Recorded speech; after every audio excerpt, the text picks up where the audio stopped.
Sa magkano yung upa mo yan? Na. Sa magkano ka yan?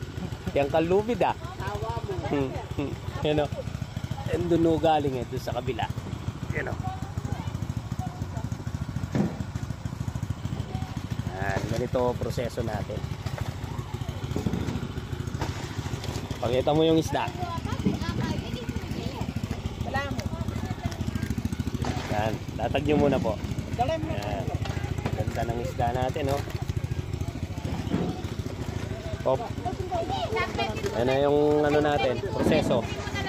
45 na lang kulang. Oh, 45 na lang ang kulang niyan.